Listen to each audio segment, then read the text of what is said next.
আসসালামু আলাইকুম রহমতুল্লাহি ওবারাকাতুহু। আলহামদুলিল্লাহ আলহামদুলিল্লাহি ওয়াসসালাতু ওয়াসসালামু আলা রাসূলিল্লাহ আম্মা বাদ।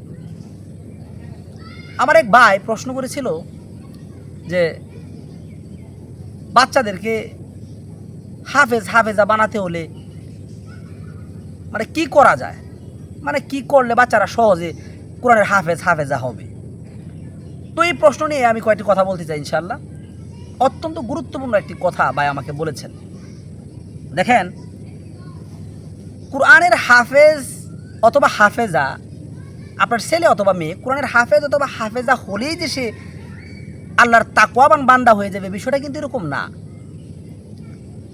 একজন কোরআনের হাফেজ হলেই যে সে আল্লাহর অনেক বড় ওলি হয়ে যাবে, তাও কিন্তু না। একজন মা হিসাবে, একজন বাবা হিসাবে আপনার প্রথম দায়িত্বই হচ্ছে আপনি আল্লাহর কাছে দোয়া করবেন যে আল্লাহ, হে পরওয়ারদিগার, হে আমার রব, তুমি আমার সন্তানকে, আমার ছেলে অথবা মেয়েকে তুমি নেককার বান্দা বানাও, তোমার পরহেজগার বান্দা বানিয়ে দাও। এটা হচ্ছে আপনার প্রথম চিন্তা থাকতে হবে, এটা আপনার প্রথম ভিতরে থাকতে হবে, মাথায় থাকতে হবে, যেন আল্লাহ সুবহানাহু ওয়া তাআলা আপনার সন্তানকে একজন আদর্শ মানুষ হিসেবে যেন তৈরি করে, একজন সৎ মানুষ, আদর্শ মানুষ হিসেবে সে যেন দুনিয়াতে বড় হতে পারে। এই দোয়া কিন্তু আগে আপনার সন্তানের জন্য করতে হবে। এখন প্রশ্ন হচ্ছে, হ্যাঁ, কুরআনুল কারীম এর মুখস্থকরণ, 30 পারা কুরআন মুখস্থ করা, কোরআনের হাফেজ হওয়া অথবা হাফেজা হওয়া, এটা অত্যন্ত ভাগ্যের ব্যাপার।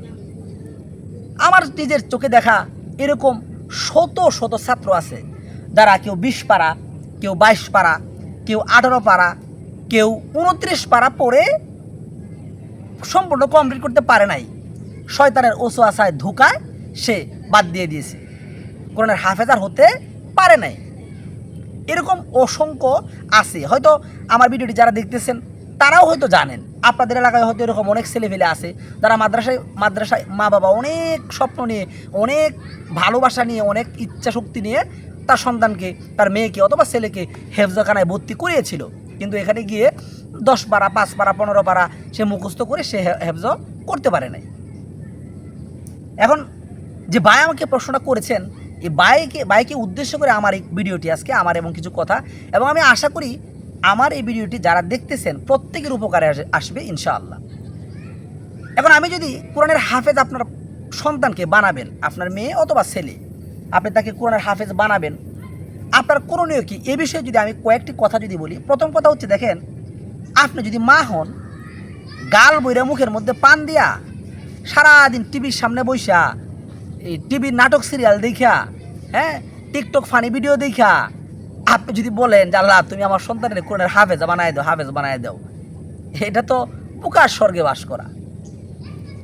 আপনি যদি একজন বাবা হয়ে লেংডি কাচ্চা মধ্যে কাজ করতে যান ফরজ তরক কইরা, হ্যাঁ, আপনি যদি এই বাজারের মধ্যে গিয়া টেলিভিশন দেখেন, বৈশা চা স্টলে বৈশা টেলিভিশন দেখেন, সলাতের মসজিদ থেকে আজান আসে, আপনি মসজিদে গিয়ে সলাৎ পড়েন না, হ্যাঁ, আপনার সুদ ঘুষের সাথে লেনদেন আছে, বিভিন্ন অপকর্মের সাথে আপনি জড়িত, আপনি আপনার সন্তানের মাদ্রাসায় পাঠাই দিয়া কোরআনের হাফেজ বানানোর জন্য তারা দিয়ে দিয়েছেন, কোরআনের হাফেজ হয়ে যাইব। এগুলোও কিন্তু ভাই বুকার স্বর্গে বাস করা। আপনি একজন মা হয়ে আপনি নিজে পর্দা করেন না, আপনি বাহিরে গেলে খোলাবেলা চলাফেরা করেন, আপনি নিজে পর্দা করেন না, হ্যাঁ, আপনি নিজের ছবি ফেসবুকে আপলোড করেন, শত শত ছবি আপলোড করতেছেন, নিজের চুল টুল দেখিয়ে, নিজে সাজুগুজু করে নিজের সুন্দর চেহারা প্রদর্শন করতেছেন। আপনি এই মন মানসিকতা নিয়ে, এই চরিত্র নিয়ে যদি আপনি আপনার মেয়েকে কোরআনের হাফেজা বানানোর জন্য মাদ্রাসায় দেন, এইটাও বুকামি ছাড়া আর কিছুই না। তবে হ্যাঁ, এটা হতে পারে আপনি মা বাবা হিসাবে যদি আপনি বিভিন্ন পাপ কাজের সাথে লিপ্ত থাকেন, সারাদিন টিভি দেখেন, মোবাইল চালান, ফেসবুক নিয়ে ব্যস্ত হয়ে থাকেন, ফেসবুক নিয়ে পড়ে থাকেন, বাজারে গিয়ে গান বাজনা শুনেন, টেলিভিশন নিয়ে সবসময় ব্যস্ত থাকেন, হিন্দি সিরিয়াল নিয়ে ব্যস্ত থাকেন, হ্যাঁ, এই সমস্ত কাজ যদি আপনি মা বাবা হিসাবে করেন, হয়তো কোনো না কোনো ক্রমে আপনার সন্তানটা কোরআনের হাফেজ হয়ে যেতে পারে, কিন্তু সে আদর্শ মানুষ হবে এর কিন্তু কোনো গ্যারেন্টি নাই। এজন্য একজন মা এবং বাবা হিসাবে আপনার প্রথম দায়িত্ব আপনি যদি চান আপনার সন্তান কোরআনের হাফেজ হোক অথবা হাফেজা হোক, আপনার মেয়ে বা আপনার ছেলে, তাহলে আপনি মা অথবা বাবা হিসেবে আপনার প্রথম দায়িত্ব হচ্ছে আপনাকে প্রতিনিয়ত আপনার সন্তানের জন্য দোয়া করতে হবে।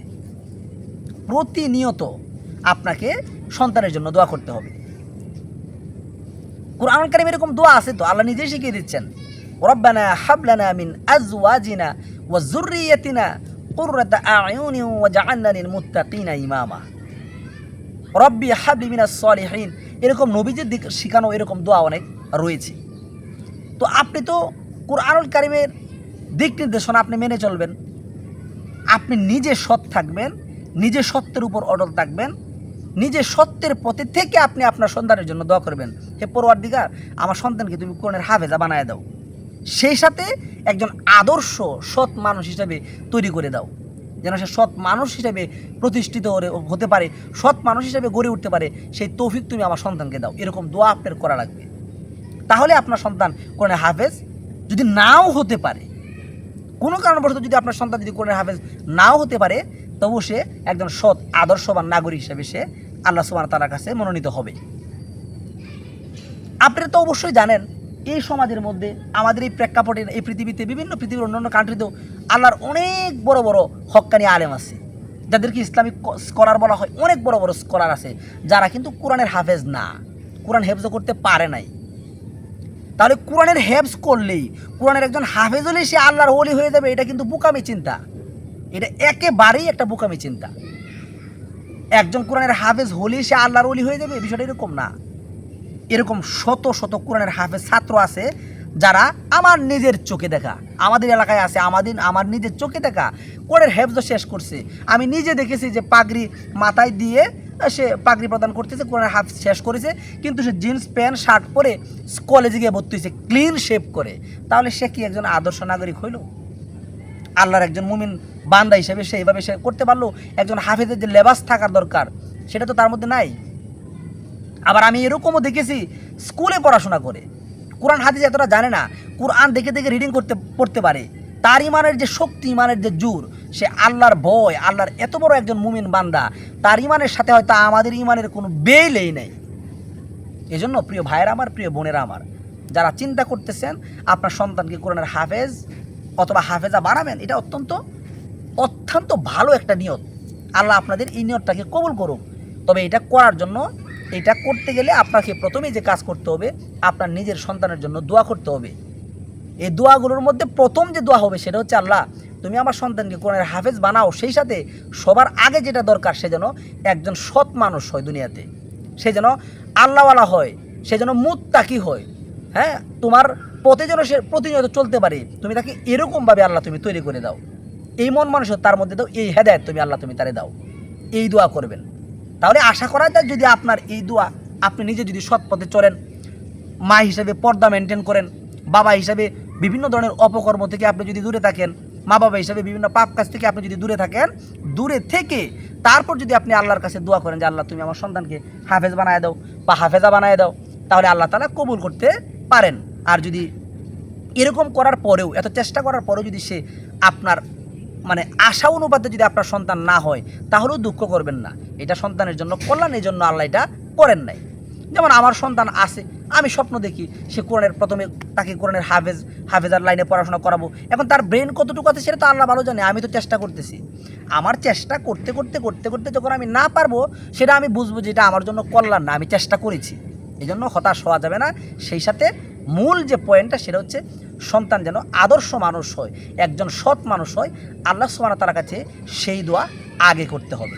সেই সাথে যেন আল্লাহ তাআলা আপনার সন্তানকে কোরআনের হাফেজ অথবা হাফেজা বানিয়ে দেয়, এরকম ব্রেন শক্তি, এরকম কোরআন মুখস্থ করার মতো মানে ধৈর্য, এবং সেই সাথে এই এলেম যেন আল্লাহ তাকে দান করেন। আমি আশা করেছি আমার এই কথাগুলো বুঝতে পেরেছেন। আসসালামু আলাইকুম ওয়া রাহমাতুল্লাহ।